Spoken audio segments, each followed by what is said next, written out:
Hello friends, welcome to my channel English with Basaraj sir. Well, today let's learn about the use of will and shall. We usually use these two words while talking about future.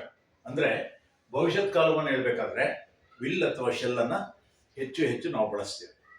ಬೇರೆ ತರನೂ ಇದೆ, ಅಂದ್ರೆ going to ಅಂತಲೂ ಹೇಳ್ತೇವೆ ಅಥವಾ simple present ಕೂಡ ಹೇಳ್ಬೋದು. ಅದೇನು ಅಂತ ಮುಂದೆ ಹೇಳ್ತೀನಿ.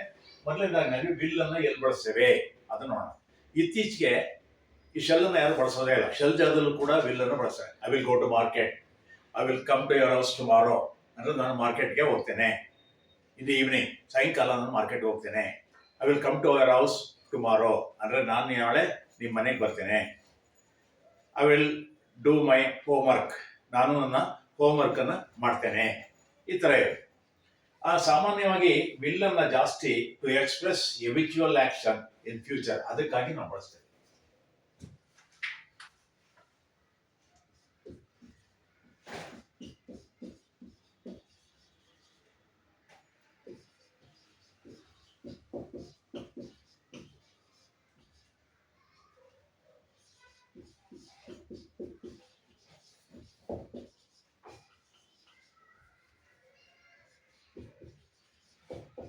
ಅಂದ್ರೆ ಭವಿಷ್ಯತ್ ಕಾಲದಲ್ಲಿ ನಡೀತಕ್ಕಂಥ ಮಾಮೂಲಿ ಕ್ರಿಯೆಗಳನ್ನ ತಿಳಿಸ್ಬೇಕಾದ್ರೆ ಅಂದ್ರೆ ರೊಟೀನ್ ವರ್ಕ್, ರೊಟೀನ್ ಕ್ರಿಯೆಗಳು, ರೊಟೀನ್ ಪ್ರೋಸೆಸ್.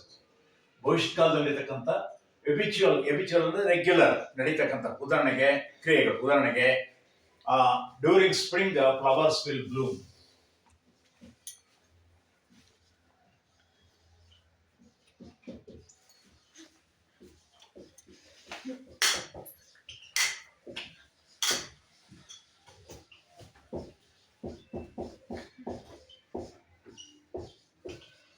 ಅಂದ್ರೆ during spring flowers will bloom ಅಂದ್ರೆ ವಸಂತ ಋತುವಿನಲ್ಲಿ, ವಸಂತ ಮಾಸದಲ್ಲಿ ಹೂಗಳು ಅರಳುತ್ತವೆ. ಅದು ರೊಟೀನ್, ಅದು ಹ್ಯಾಬಿಚುವಲ್, ಅದು ಮಾಮೂಲಿ. During winter there will be too much of chill ಅಂದ್ರೆ ಕೋಲ್ಡ್.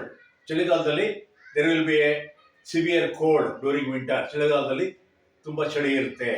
ಆತರ during summer there will be a the temperature will be high. ಬೇಸಿಗೆ ಕಾಲದಲ್ಲಿ ಟೆಂಪರೇಚರ್ ಹೈಯೆಸ್ಟ್ಗೆ ಹೋಗುತ್ತೆ ಅಂತ. ಹಾಗೆ ಎರಡನೇದು to express the intensity or decision of the intensity or decision or promise.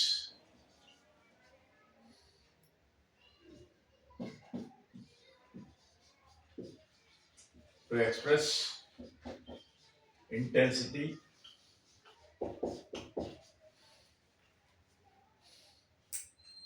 or decision or promise.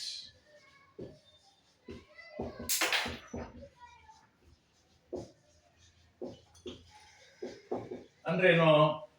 Intention, ನಮ್ಮ ಉದ್ದೇಶ, ನಮ್ಮ ಮನಸ್ಸಿನ ಉದ್ದೇಶ ಏನಿದೆ, ಅಥವಾ ಡಿಸಿಷನ್, ಒಂದು ತೀರ್ಮಾನ ತಿಳಿಸ್ಲಿಕ್ಕೂ ಕೂಡ, ಅಥವಾ ಪ್ರಾಮಿಸ್, ನಾವು ಮಾಡ್ತಕ್ಕಂಥ ವಾಗ್ದಾನ, ನಾವು ಕೊಡ್ತಕ್ಕಂಥ ವಚನ, ಇದನ್ನ ಹೇಳಲಿಕ್ಕೂ ಕೂಡ ವಿಲ್ ಅನ್ನ ಬಳಸ್ತೇನೆ.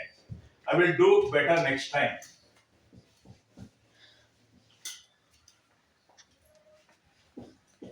ಇದು ಶಾರ್ಟ್ ಫಾರ್ಮ್. ಈ ರೀತಿ ಬರೆಯೋದು ಶಾರ್ಟ್ ಫಾರ್ಮ್. ಐ ವಿಲ್ ಅನ್ನೋದು ಐ ಎಲ್ ಅಂತ ಹೇಳ್ತಾರೆ. ಐ ವಿಲ್ ಡೂ ಬೆಟರ್, ನಾನು ಮುಂದಿನ ಬಾರಿಗೆ ನಾನು ಚೆನ್ನಾಗಿ ಮಾಡ್ತೇನೆ. ಮುಂದಿನ ಕ್ಯಾರೆಕ್ಟರ್ ಅಂದ್ರೆ ಟು ಎಕ್ಸ್ಪ್ರೆಸ್ ಕ್ಯಾರೆಕ್ಟರಿಸ್ಟಿಕ್ ಹ್ಯಾಬಿಟ್.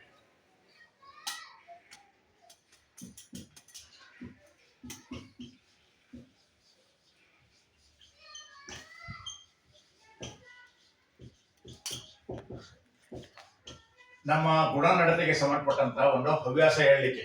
ಉದಾಹರಣೆಗೆ they will always come late.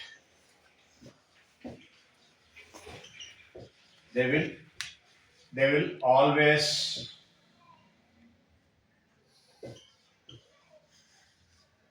come late. ಅವರು ದಿನ ತಡವಾಗಿ ಬರ್ತಾರೆ. ಹಾಗೇನೆ to express invitations or request.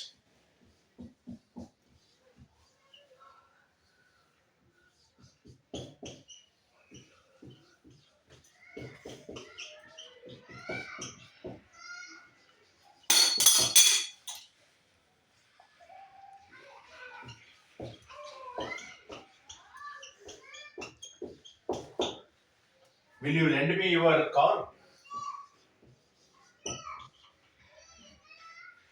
Will you lend me your car? ನಿನ್ನ ಕಾರನ್ನು ನನಗೆ ಕೊಡ್ತೀಯಾ? ತಾತ್ಕಾಲಿಕವಾಗಿ ನನಗೆ ಕೊಡ್ತೀಯಾ? ಹಾಗೇನೆ ಇದು ಪೊಲೈಟ್ ರಿಕ್ವೆಸ್ಟ್ ಉಪಯೋಗಿಸ್ತೇವೆ ನಾವು. Will you help me with the homework? Help me with my homework.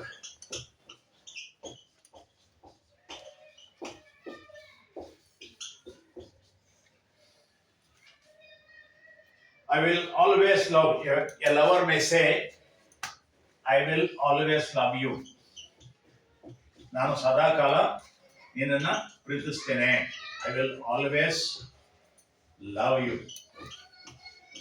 ಅಂತ ಹೇಳ್ತೀವಿ. ಈಗ ಶೆಲ್ಲನ್ನ ಎಲ್ಲಿ ಬಳಸ್ತೇವೆ ನೋಡೋಣ. ನಾವು ಶೆಲ್ಲನ್ನ ಜಾಸ್ತಿ ಯಾವಾಗಲೂ ಕೂಡ ಶೆಲ್ಲನ್ನ ಐ ಮತ್ತು ವಿ ಜೊತೆಗೆ ಬಳಸ್ತೇವೆ ನಾವು ಶೆಲ್ಲನ್ನು. I shall go now. I shall go now. ನಾನೀಗ ಹೊರಡ್ತೇನೆ. I shall go now. We shall start the work now. ನಾವೀಗ ಕೆಲಸವನ್ನು ಪ್ರಾರಂಭಿಸೋಣ.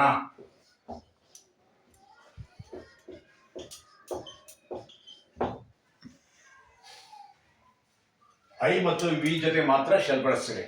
ಮಿಕ್ಕ ಸಂದರ್ಭದಲ್ಲೆಲ್ಲ ವಿಲ್ ಅನ್ನ ಬಳಸ್ತೇವೆ. ಉದಾಹರಣೆಗೆ shall I meet you in the park?